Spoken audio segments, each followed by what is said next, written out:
embrace America as a force for good in the world. He's balancing threats. And to the President of the United States, I believe that the United States of America is the bigger threat. That he sees that our focus on autonomy, our desire to spread our ideas around the world, has been a great plague.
Stephanie Miller.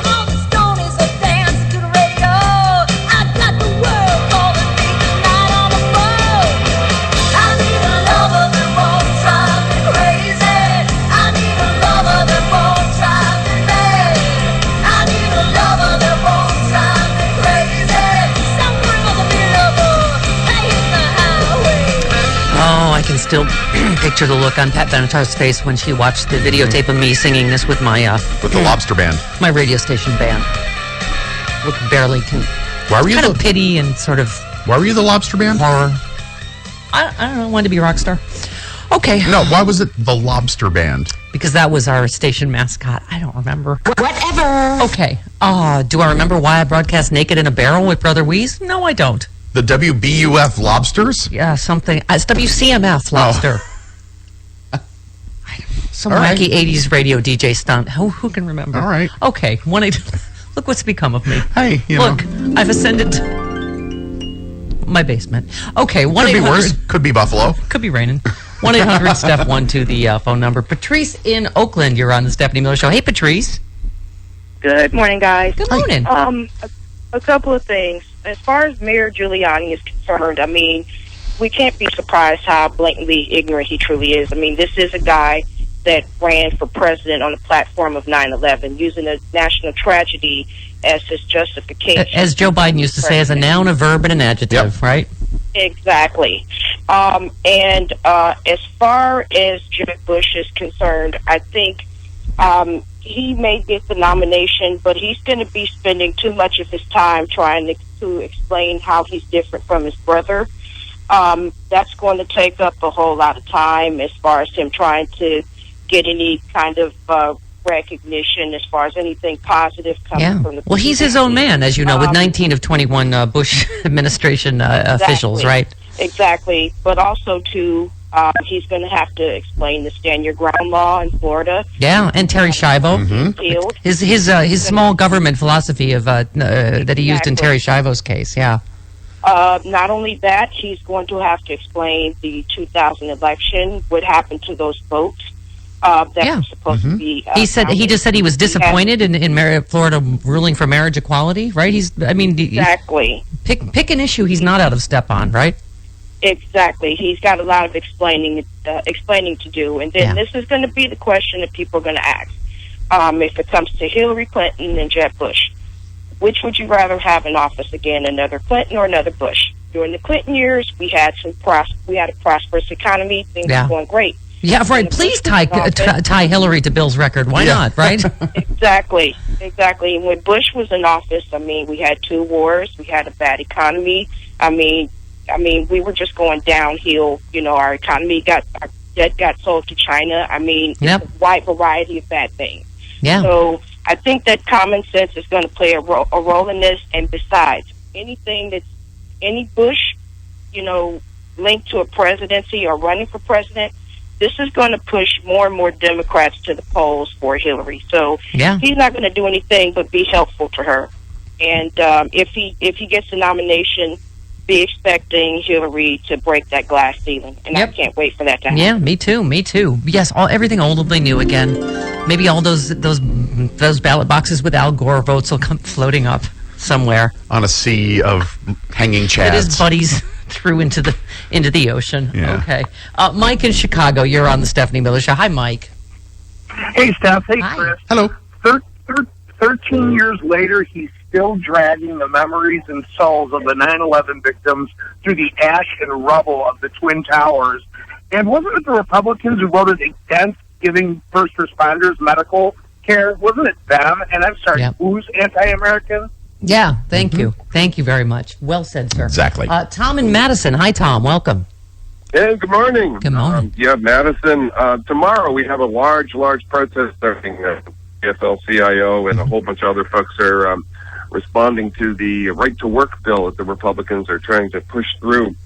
And a couple things people need to remember about Scott Walker is that the John Doe investigation is not resolved. He's still under investigation. Yeah. The budget's not balanced. And I love that he thinks of surviving a recall is a good thing. Yeah. Yeah. Well, don't forget he caused the largest recall in the history of the United States. Right. So it's not over yet. And in fact, I'm very proud to be one of the Solidarity Singers. Yeah. Who issued 400 citations against the Solidarity Sing, and they just got thrown out last month by the appeals court in Wisconsin as being unconstitutional. Wow. There are victories going on, but it's kind of buried in beneath all the Republican hyperbole. Yeah, absolutely. All right, honey, got it. Solidarity Singers, get it. All right. Eric Bollert of Media Matters with some great stuff as always as we roll along on the Stephanie Miller Show.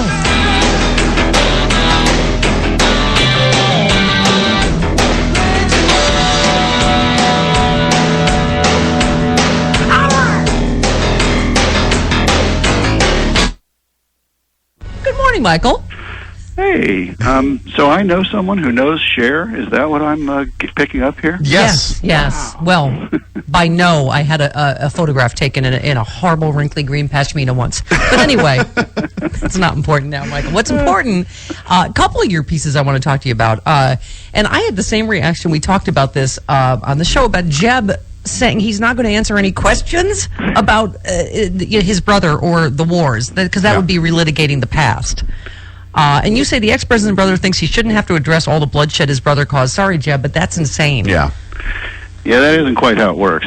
Yeah. Yeah, I mean, you don't get a... This isn't the country club, right? Yeah, I mean, you don't get a special fraternal dispensation from discussing, important issues just because the president happened to be your brother. I don't recall that being written anywhere. You talk about quoting someone who's saying no one who's running for president should be allowed to get anywhere near the Oval Office without giving voters a full understanding of their assessment of American foreign policies in these last tumultuous 15 years. And you say, for someone named Bush, that goes triple. Yeah. And I actually loved your analogy. You said it would be like Bernie Madoff's brother trying to get a seat on the stock exchange while insisting the past was irrelevant. Yeah. When I first wrote that, I thought it was a little harsh. And then as I kept writing, I thought, actually, that's a little unfair to Madoff, if anything. Yeah, they just stole money. That was just the opening of the Bush administration. As you said, they unleashed oceans of mayhem on the world, leading to many tens of thousands of deaths, leading to the rise of ISIS, which grew directly out of the failure of our favored government in Baghdad to deal reasonably with the Sunni population, and leading finally to some of the most shameful moments in modern American history, torture, black sites, and the rest. And as you say, $2 trillion on off-the-books wars? That's, that was, like you say, actually the Madoff comparison was mild, Michael. Yeah, I think it was, at least $2 trillion. It's probably way beyond that now. But so I gather Jeb is giving his big foreign policy speech right now, or maybe he's finished right. it. But, I don't know. Look, here's the other thing about this guy. I mean, the past is one thing. His refusal to discuss the past is one thing, and he's not going to be able to maintain that throughout this race. But he wants to talk about the future? Okay, Jeb, let's talk about the future. What Barack Obama is doing in Iraq and Syria is, of course, bombing them. Trying to reorganize the Iraqi army and get it together, and trying to organize a Free Syrian army and get it together. If those things are inadequate, as Bush and all the other Republicans say, if those things make us weak and so on, then what is the answer? Right. What is the answer? Well, and the only real answer is ground troops, but they'll never say that. Well, exactly, Michael. As you say, I mean, all of them are going to have to bash Obama as weak, as you write. That's job one for any Republican presidential candidate. Obama's the devil. But then where do they go from there? And, all of these, we joke about, whatever, the president's feckless indifference leading from behind. But like you say, what does all that mean? What would you do? And you say, if you want to say Obama's not doing enough, the only logical point would you to be put U.S. troops on the ground, right? That's pretty much it. And, Martha Raddatz trapped Scott Walker into saying exactly that a couple Sundays ago, right? Right. Because he was doing the same spiel. Obama's this, Obama's that. And then she asked pointed questions. And boots on the ground, he said, I wouldn't rule anything out. Aha. So you're trapped in the logic of your own little corner that you've painted yourself into. And that's where all of them are. So, they'll never admit it. And, Michael, you make a perfect... Right, you make a perfect point as it relates to Iran. You say, so what? You won't negotiate with Iran? How does that not mean Iran will just develop a bomb anyway, but this time with utterly no chance of international supervision? How does that make anybody safer? You're going to prevent the Iranians from getting the bomb, I see. By doing what? By not being a secret Muslim like Obama? That's not going to work. The only way is to start a war with them. Same goes for Putin in the Ukraine. I mean, we hear the same thing on every Sunday show, right, from McCain and Lindsey Graham. But that's the point, is what would you do? So you're going to bomb Putin and bomb Iran? Like, what? You're absolutely right. They need to keep being asked these questions. There are only so many choices. There are only so many options in the world. And Obama's doing a lot of them. And you may disagree with the way he's doing them. You may do them differently. Okay, tell us that. But, nobody who looks at this seriously thinks that ISIS is going to be defeated through bombing campaigns. So, what then are you willing to support? How far are you willing to go? They have to answer that question with some degree of honesty. And what's terrifying, honestly, in this next election, Michael, is, as you say, Jeb Bush and his fellow candidates seem likely to be willing to box themselves into a rhetorical corner from which the commitment of troops may someday be inevitable, all because they have to stroke the base and certain money people like Sheldon Adelson. So, as you close, you say if his W's younger brother believes the rest of us don't have the right to know what he thinks about all of this, he doesn't have a much better idea of what the presidency is about than his brother did. But that is really scary to think, like, okay, if you're going to run on that, then what it means is more war. And he's going to try to sound more like his dad, right? The realist, the Scowcroft, his dad, Jim Baker, not as warmongering as his brother's crowd, Cheney and Rumsfeld and those guys. He's going to try to sound like his dad, but underneath the rhetoric, the positions that he's going to be logically espousing are going to be much more like his brothers and Dick Cheney's. Yeah, exactly. Well, speaking of ISIS, Marie Harf, the State Department spokeswoman, said this the other day. We cannot win this war by killing them. We cannot kill our way out of this war. We need, in the longer term, medium and longer term, to go after the root causes that leads people to join these groups. So you were going on the hardball set on MSNBC while she was walking off. Yeah. So you can only attest to the firmness of her handshake. It was impressive, let me tell you. Well. But, she seems like she doesn't take any crap from anybody. Yeah, I guess not. Yeah. But you were saying she's, of course, taking a tremendous pounding for saying that, because, basically what we just played, she's taking a tremendous pounding on the right wing, correct?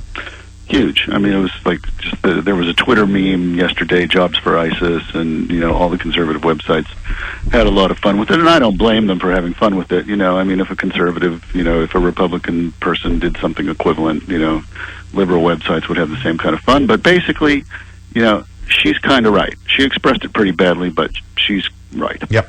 Yeah. Well, you said we make a huge error if we think that everyone running off to join the Islamic State is a savage who despises America and wants to kill us.